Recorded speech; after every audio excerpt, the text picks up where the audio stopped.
No one knew where the first explosion came from. One moment, the stars were quiet. The next, a whole alien fleet vanished from the sky. Across the galaxy, every major species tried to explain it. Some said it was a supernova. Others whispered a far darker rumor. Humans are back. For 1,000 years, the galaxy believed Earth was gone. The humans had destroyed themselves, their wars, and their pride. Every alien empire agreed. The deathworlders from the blue planet were extinct. But deep in the shadows, humanity had never stopped breathing. It began on Outpost 47, a lonely mining station orbiting a cold red star. The alien workers there were quiet, fragile beings, thin, glass-skinned, used to calm work and slow days, until the day the sky turned white. Without warning, 13 massive ships entered orbit, black and sharp like blades. The symbol on their hull was unmistakable: the Valari Dominion, rulers of half the galaxy. Their commander, Lord Kethral, stared at the surface below through his visor. "Primitive colony," he said. "Scrap it. Take whatever they're mining." "Sir," his officer hesitated. "There's something else. A signal." Kethral frowned. "Signal?" "Yes, old frequency. Pre-hyperlane era. From Earth." The bridge went silent. Nobody spoke the word Earth anymore. It was like a curse. A ghost story told to scare soldiers. Stories of humans, creatures that fought even when everything was lost. Kethral smiled coldly. "Then today, we end the ghost story." They landed their troops on the surface, thousands of armored soldiers, walking through red dust and metal ruins. The air was thin, the light dim, everything looked dead. "Thermal scans show nothing alive," a soldier reported. "Only metal and old wreckage." Kethral stepped forward. "Then burn it." He never saw the eyes watching him from the shadows. Inside the ruins of an old bunker, Commander Ryan Hale sat in silence. His face was pale, his armor scratched and old. Behind him were 20 survivors, the last soldiers of the Earth Defense Force. He watched the alien landing through broken cameras. "Valari," he said quietly. "Took them long enough." One of his soldiers whispered, "Commander, should we hide?" Hale shook his head. "No. We've been hiding for 200 years. It's time to remind the galaxy who we are."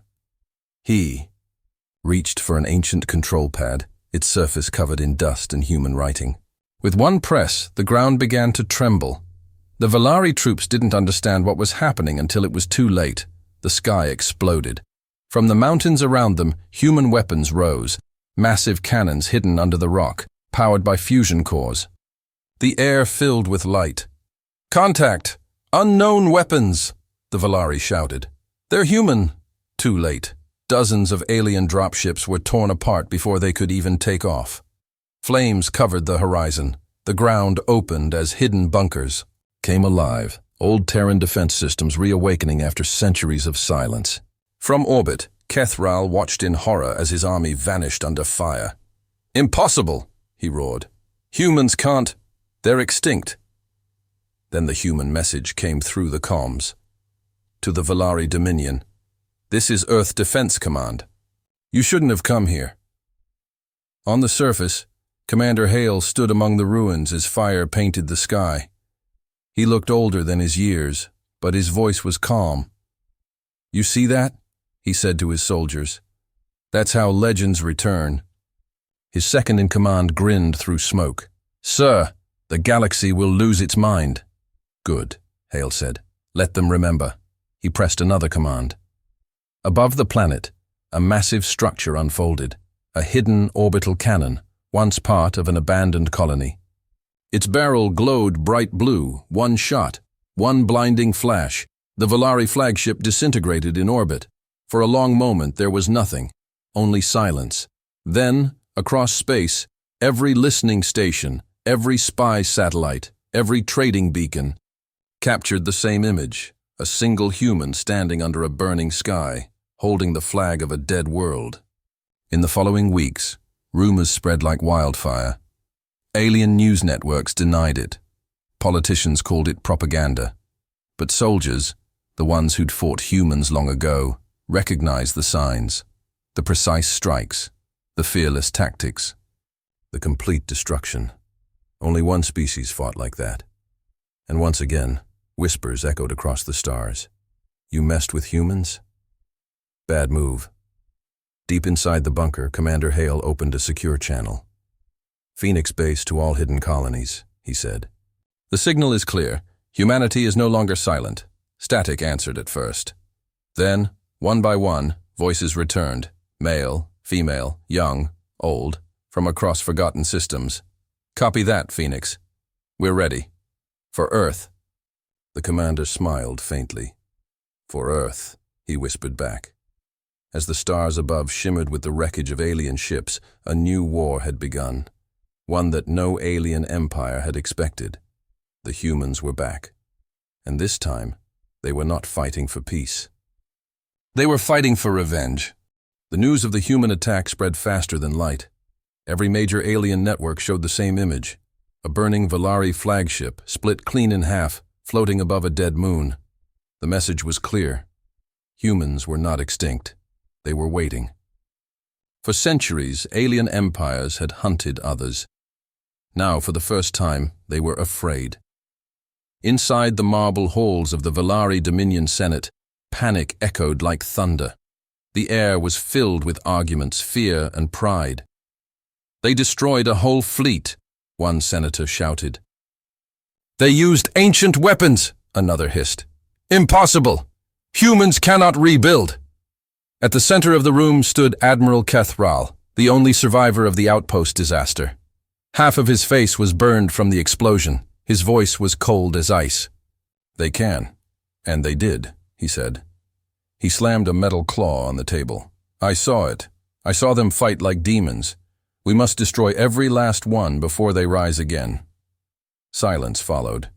Even the most powerful senators trembled at his tone. Then one of them spoke. And if they are stronger than before? Kethral's burned lips twisted into a cruel smile. Then we become the hunters again.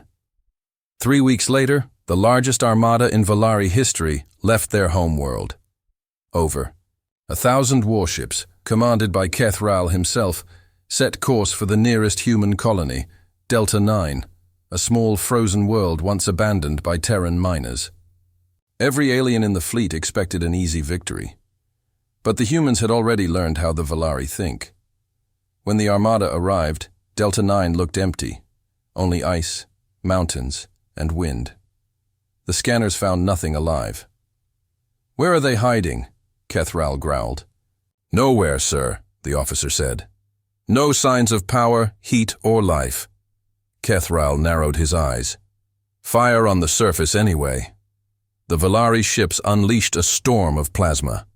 Blue fire covered the planet. Entire glaciers melted into glowing rivers. The admiral turned away. Another ghost world, he said. Prepare the next target. Wait, the sensor officer gasped. Something's moving. From beneath the melting ice, enormous structures rose. Towers made of black metal, ancient Terran alloy that reflected no light. Every ship's radar started flashing red. It's not a city, the officer stammered. It's a weapon. Before Kethral could react, the planet lit up.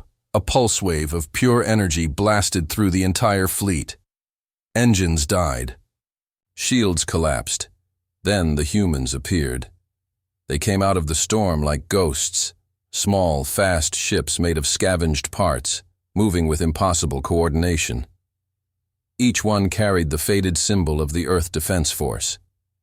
Inside one of them, Commander Alara Stone smiled. Admiral Kethral, I was hoping you'd come. Her ship dived between burning cruisers, launching magnetic torpedoes that clung to enemy hulls like insects. One by one, the Valari ships exploded in silent flashes. On her screen, her second-in-command grinned. They wanted a hunt, Commander. Alara's eyes glowed with cold fire. Then let's give them one. The Valari tried to retreat, but the planet's orbit had changed. Hidden human drones had surrounded the system, forming a trap of satellites and mines. Every exit was closed. Keth Ral's voice thundered through the comms. "All ships, regroup, crush them." But the humans were already gone, disappearing behind ice clouds, reappearing only to strike again. Their tactics were chaotic, unpredictable, pure human madness.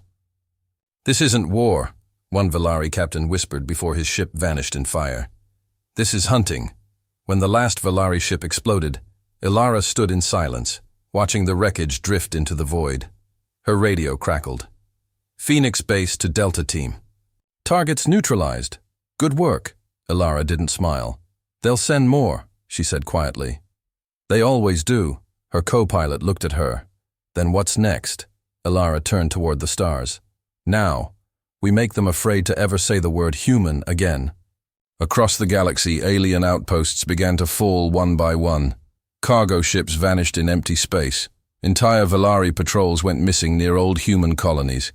Each time only one message was left behind, burned into the walls or transmitted across frequencies.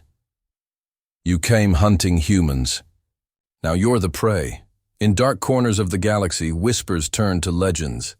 A ghost fleet that moved without warning. Human soldiers who walked in vacuum without suits. Weapons that seemed alive.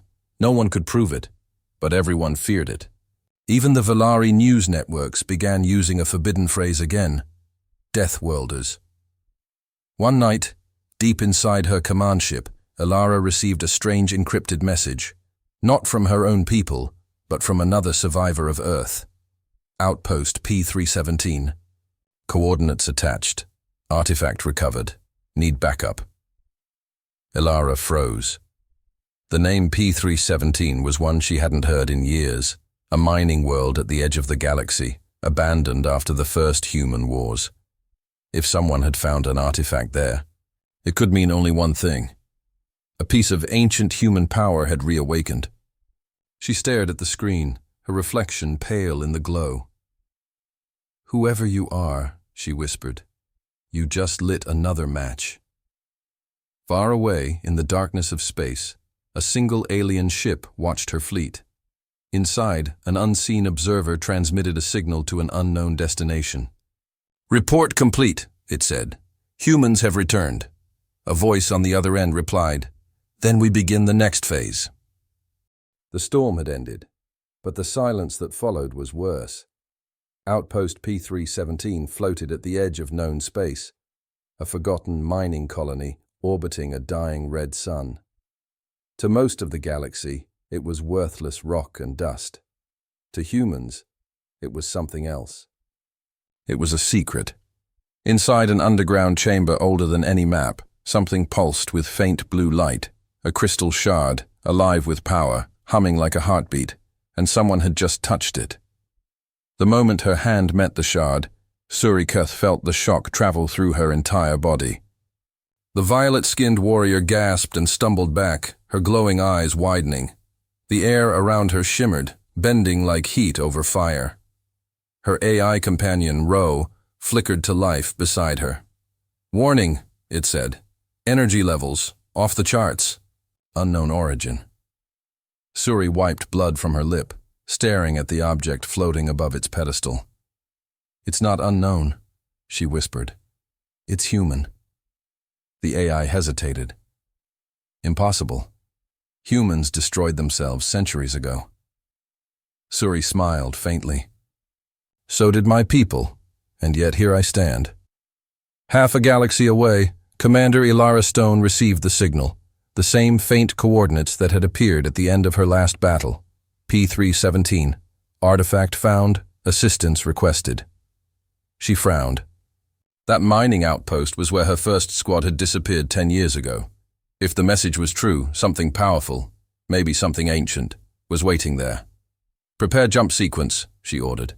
"Set course for P-317. Her co-pilot glanced at her. "Another trap?" "Maybe," Ilara said. "But if humans built something there, I need to see it." Meanwhile, on P-317, the alien miners who worked the surface had no idea what they had uncovered. They had dug too deep. Now strange things were happening. Machinery melting, lights flickering, people vanishing into thin air. In the command tower, the local overseer trembled. "Send for help! The crystal is alive!" Before he could finish, the door exploded inward. Shuri Keith stepped through the smoke, her armor still smoking from the blast. "Too late for help," she said. "The artifact belongs to me." Her voice was calm, but every alien in the room felt the air grow heavy, as if gravity itself bowed to her presence. They raised their weapons, and she moved. The fight was over in seconds. When it ended, the overseer lay trembling on the floor. Suri picked up his communicator and spoke a single sentence to the open channel. "This world is under protection of the deathworlders." Ilara's fleet arrived 12 hours later. Her ships entered orbit quietly, scanning the planet's surface. "Multiple energy spikes," her sensor officer said. "Not just one source. Hundreds, maybe thousands, spreading from a central point." Ilara leaned closer to the display. "Then it's waking up." She ordered a small drop team. "No heavy guns." "We go silent. If someone's down there, I want to know who." The landing site was eerily still. The sky glowed with red dust, and the ground shimmered like glass. Ilara's boots crunched softly as she led her team through abandoned corridors, marked with both alien and human symbols. Then she saw it. The door. A solid alloy hatch, glowing faintly blue, marked with the Earth Defense emblem. Her heart stopped for a moment. "This is impossible," she whispered. "We never built here." The hatch slid open by itself, and, standing inside, illuminated by the light of the artifact, was a tall figure in violet armor, claws, fangs, and eyes that glowed like fire. Surikath. They stared at each other across the ancient chamber, two apex predators from two death worlds that should never have met. "You're human," Suri said softly. "I thought your kind were myths." "Funny," Ilara replied. "I was thinking the same about you." The air crackled with tension. Both women circled each other like hunters. "What is that?" Ilara asked, nodding to the crystal. Shuri didn't answer at first. Then she said quietly, "It's called the Shard of Pyros. It's not a weapon. It's a key. A key to what?" "To what the architects built before any of us existed," Suri said, her voice low. "They made the death worlds. Yours, mine, all of them." Ilara frowned. "Why would anyone create planets designed to kill?" Suri smiled grimly. "To create species that could survive anything." Before they could speak again, alarms screamed through the chamber. The planet shook. From orbit, Ilara's ship reported incoming contacts. Dozens of warships, the Valari Dominion, returning for revenge. "Commander, they've found us." Ilara's eyes met Suri's. "You brought them here?" Suri's expression hardened. "No, you did. They followed your signal." The ground split, blue light erupting from the artifact. The shard's energy connected with the planet's core, and the whole facility began to transform. Walls shifting, metal turning to crystal. Suri drew her plasma blades. "Looks like we fight together or die alone, human." Ilara loaded her rifle, her lips curving into a sharp grin. "I don't die easy." Above them, the Valari ships opened fire. Below, two deathworlders stood, side by side as the chamber turned into a storm of light and energy. The shard pulsed faster and faster, its glow filling the sky, and in that blinding light, one truth became clear. Whatever the artifact was, it was never meant for just one species. It was calling to both. The sky of Outpost P3U17 was burning again. Only this time, the flames were beautiful. Dozens of enemy warships blazed in orbit, firing down beams of plasma that split mountains in half. The air shimmered, the ground cracked, and the planet screamed under the weight of war. In the middle of that chaos stood Ilara Stone, human commander of the last Terran fleet. And beside her, the violet-skinned warrior Suri Koth from the shattered world of Pyros Prime. Two women from two death worlds, both equally dangerous, both refusing to die. "Contact above!" Elara shouted over the roar. "Valari destroyers! Dozens of them!" Suri's glowing eyes narrowed. "Then we start the welcome party!" She leapt onto the shattered ridge and slammed her gauntlet into the ground. The earth answered like thunder. From beneath the rock, metallic roots unfolded. Ancient defense towers awakening after centuries of silence. Blue fire erupted from the soil, cutting through the sky. Several enemy ships exploded instantly. Elara stared in disbelief. "That's your tech?" "Half of it," Suri said, smirking.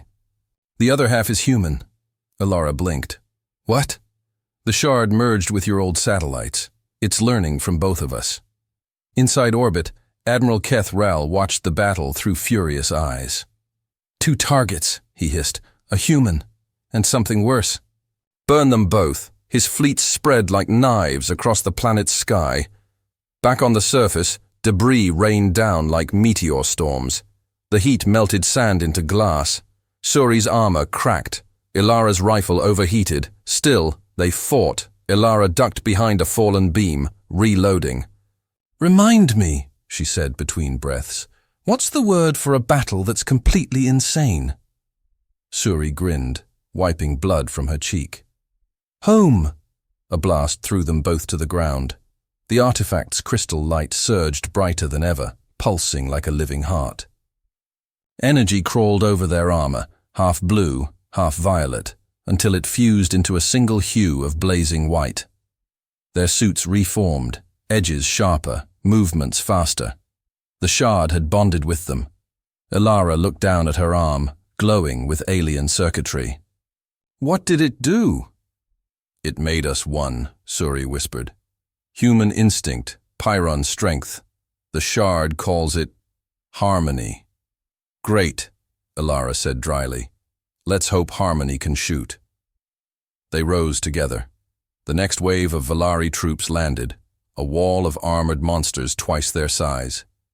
"Target priority?" Suri asked. Elara cocked her rifle. "Everything that moves." The battle that followed was pure chaos and grace. Suri fought like liquid lightning, slicing through enemies with blades of molten energy. Elara moved beside, her with perfect timing, each shot covering the alien's blind spot. Neither had trained together, yet they fought as if born for it. For every soldier that fell, 10 more came. But the two deathworlders never slowed. The shard amplified them, reading every heartbeat, syncing every motion. To the watching aliens, it looked less like combat and more like a storm given human form. High above, Keth Ral's bridge shook. "Retreat?" his officer asked. Keth Ral's burned face twisted. "Retreat? From animals?" He slammed his claw down on the control pad. "Deploy the Annihilator drones. Erase that world."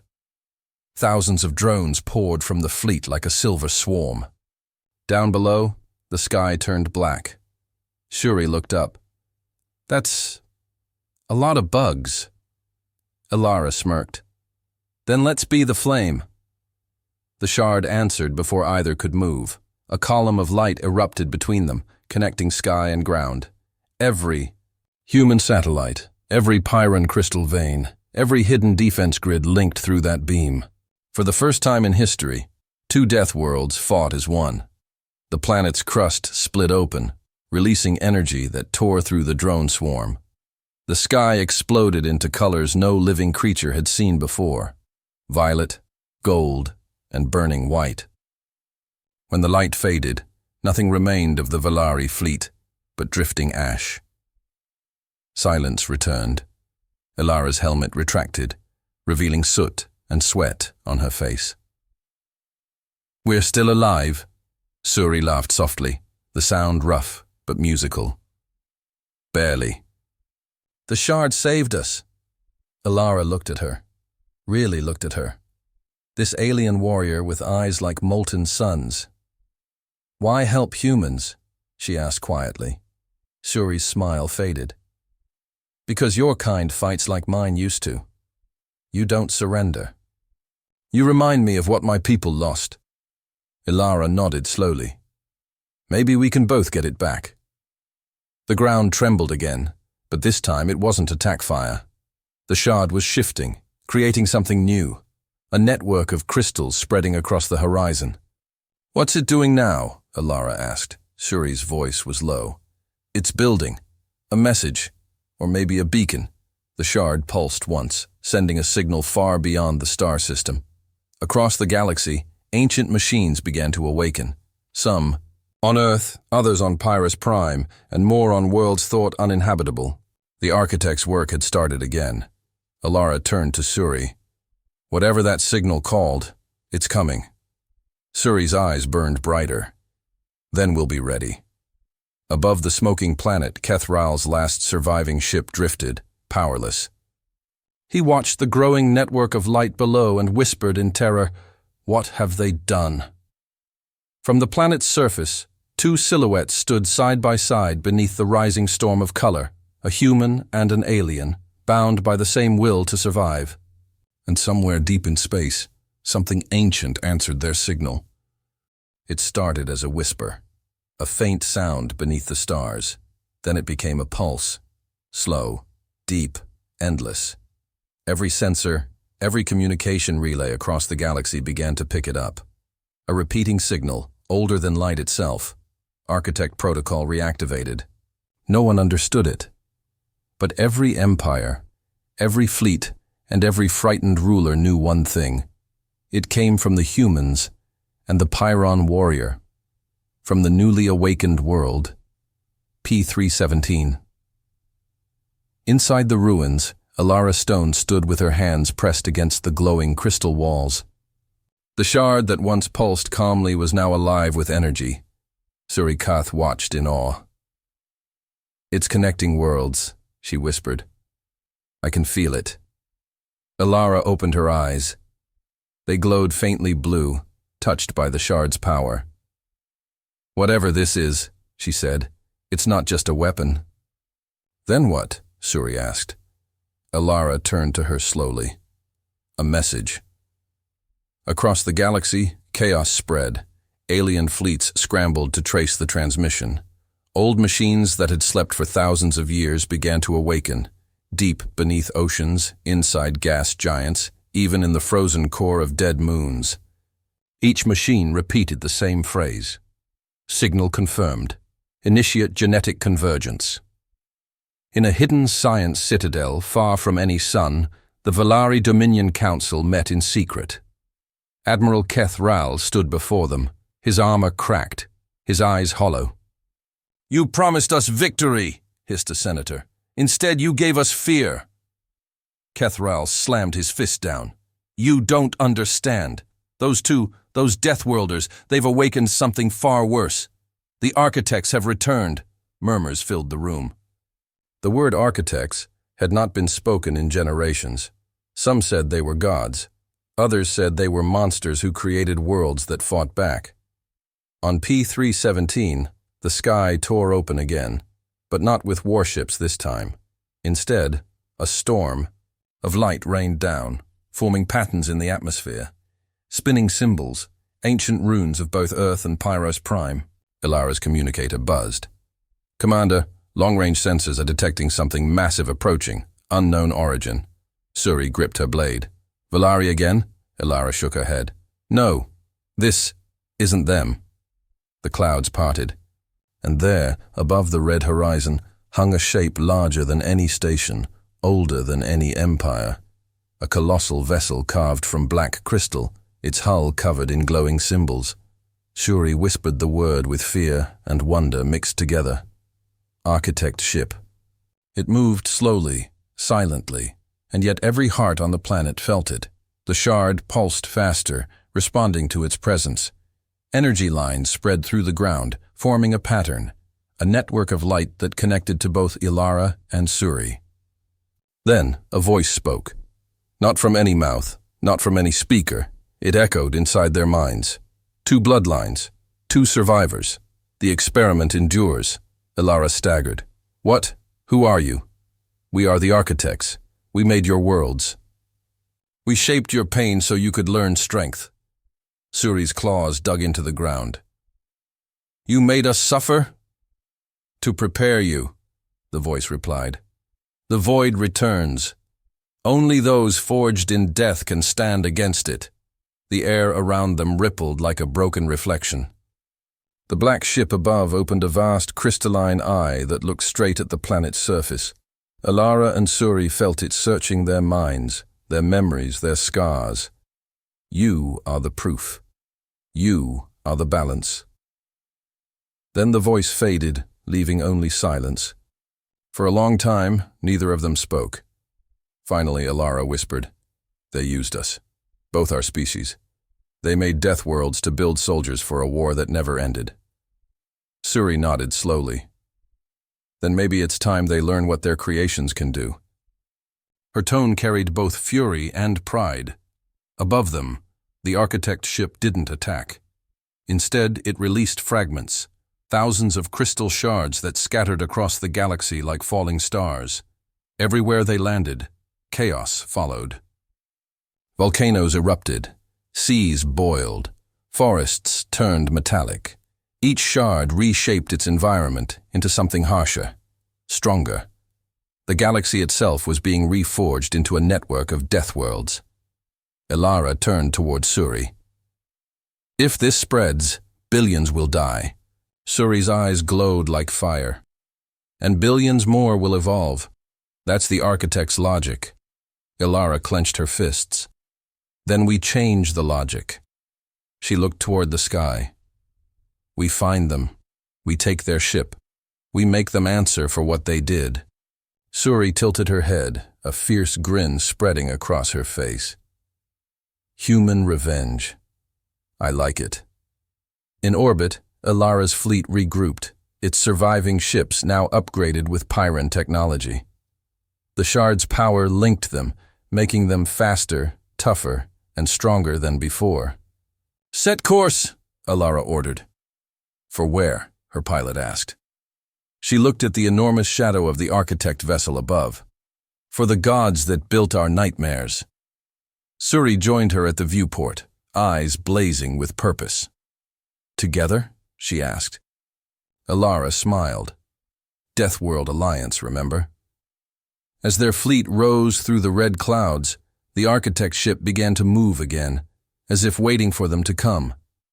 Far behind them, the Valari Dominion sent out desperate warnings to the rest of the galaxy. Do not follow the humans. Do not follow the Pyron. The architects will awaken us all. But it was too late. The signal had already spread. And somewhere in the cold dark between galaxies, something ancient stirred. Hungry, patient, and very much alive. For the first time in 1,000 years, the stars changed color.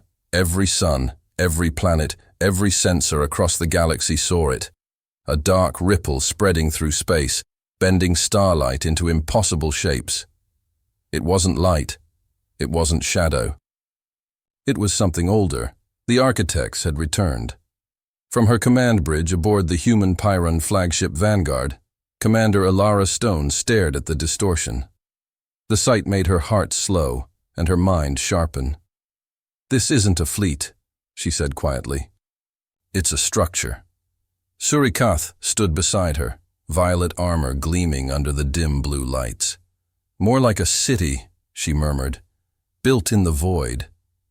Before them drifted a colossal formation, a ship the size of a small moon, shaped like a spiral cathedral. It shimmered between metal and crystal, alive yet dead. Symbols burned faintly across its surface, the same ones that appeared when the shard first woke. Alara exhaled. We found the source.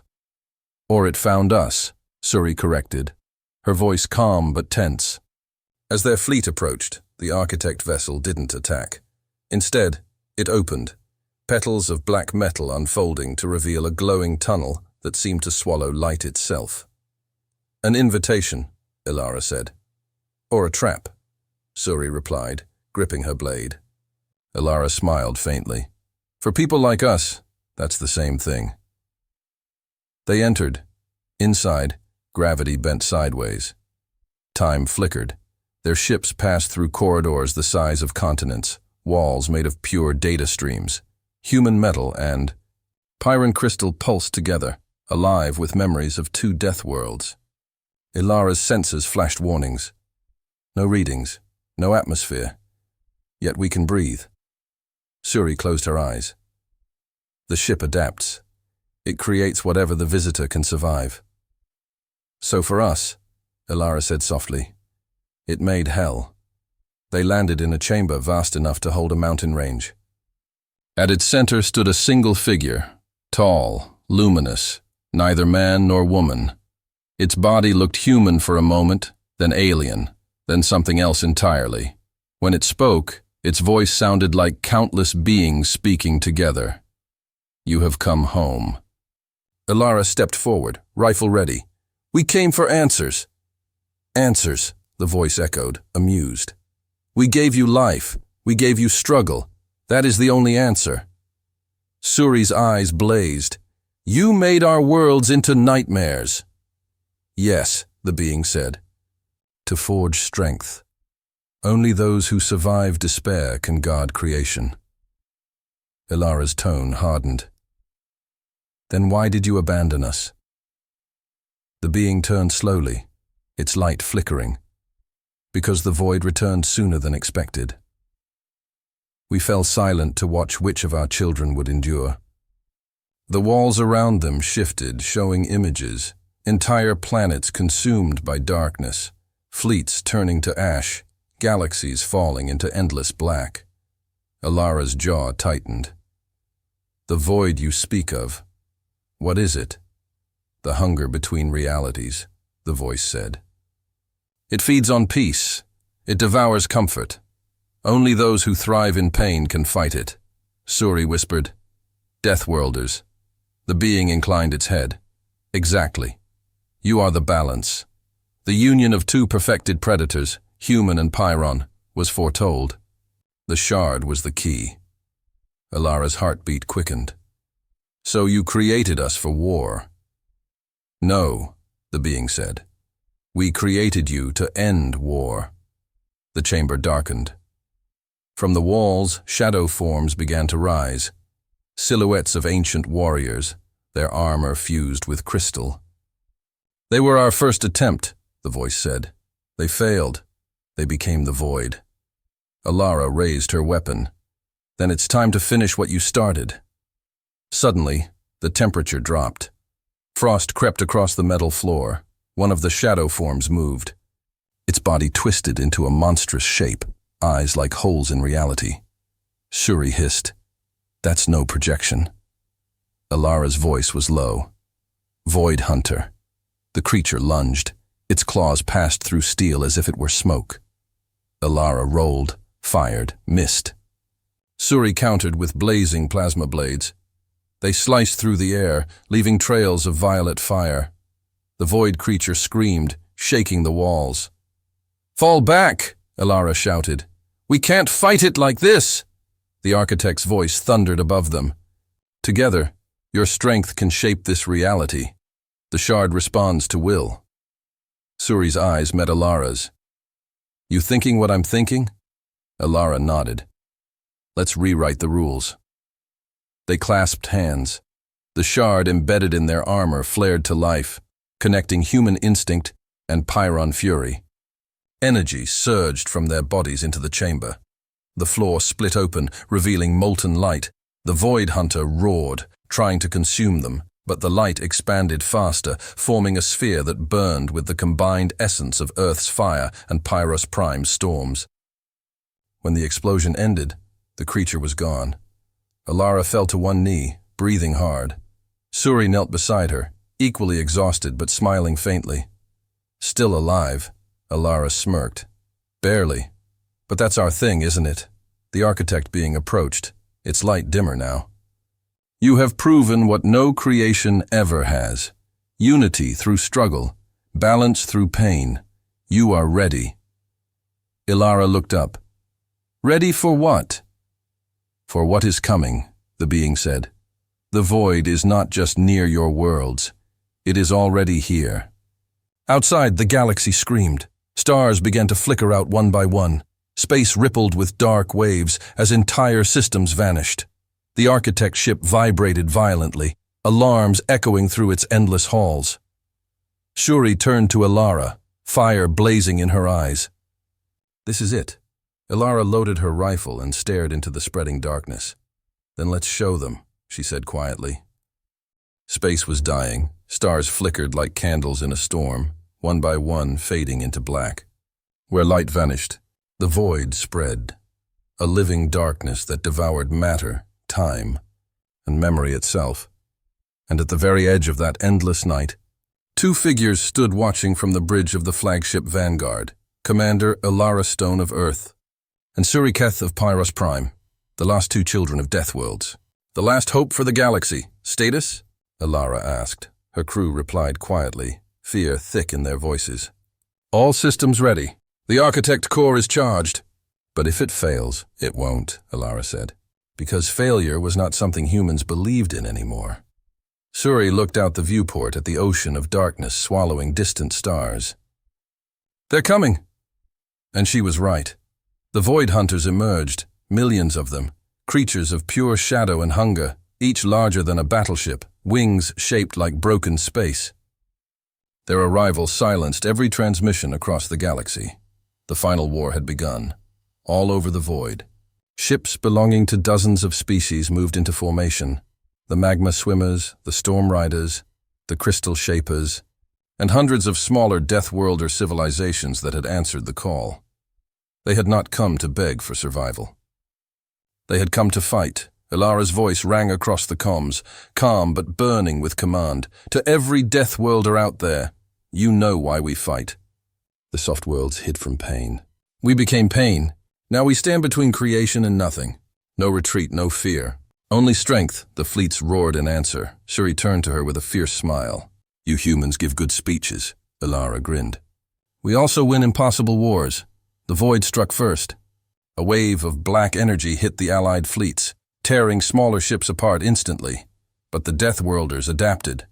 The Storm Riders absorbed the energy, turning it into lightning shields.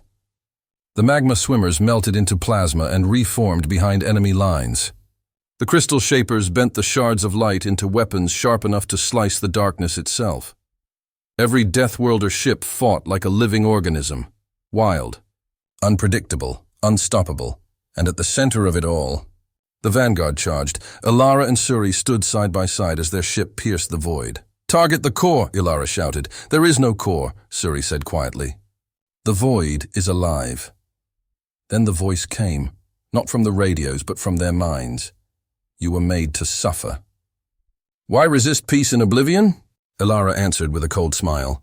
"Because suffering made us strong." She slammed her hand on the console. "Fire!" The Architect cannon roared, a beam of blue-white energy forged from the shard's combined human and Pyron power. It tore through the darkness, punching a hole straight into the void's heart. For one heartbeat, the galaxy breathed again, but the victory didn't last. The hole began to close faster than they could react. Shuri looked at Alara, eyes glowing brighter than ever. "It needs more than energy. It needs life, a living link to hold it open." Alara realized what she meant. "No, you'll die," Suri smiled gently. "So will you if we don't finish this." Before Alara could stop her, Suri pressed her palms to the console. The shard responded, pulsing with violet light. "Don't do this alone," Alara whispered. She joined her hand to Suri's, merging the human and Pyron halves of the shard into one blazing core. Light exploded from their bodies, pure, living energy connecting to every Deathworlder fleet. Across the galaxy, captains and soldiers felt it, a surge of unity, courage, fury, love. Every weapon flared brighter, every heartbeat synchronized. The void screamed as the light burned through it like dawn through smoke. Shuri's voice echoed through the connection. "This is for every world that tried to kill us and made us unstoppable." Alara's voice followed. "This is for humanity and every creature that learned to fight instead of kneel." Together, they unleashed the full power of the shard. A second sun ignited in the dark. The void collapsed inward, howling, consumed by its own hunger. When the light faded, Silence filled the stars. Hours later, the surviving fleets drifted in calm space. The stars were steady again, brighter than before. On the Vanguard, the crew searched the bridge. Two figures lay near the cracked console, Alara and Suri, alive, barely. Suri opened her eyes first. "We did it," Alara smiled weakly. "Told you humans win impossible wars." Outside the viewport, a miracle unfolded. Planets once destroyed were healing, skies clearing, oceans glowing with life. The architect's ship, now empty, drifted quietly, its purpose complete. A transmission spread from the Vanguard to every corner of the galaxy. The war is over. The deathworlders stand victorious. Remember this day. The day survival became hope. Years later, legends would tell of two warriors, one human, one Pyron, who faced the end of creation and turned it into a new beginning. They called them the founders of the New Age, and carved beneath their statues on both Earth and Pyros Prime was a simple message that echoed across time. You messed with humans? Bad move, we warned you.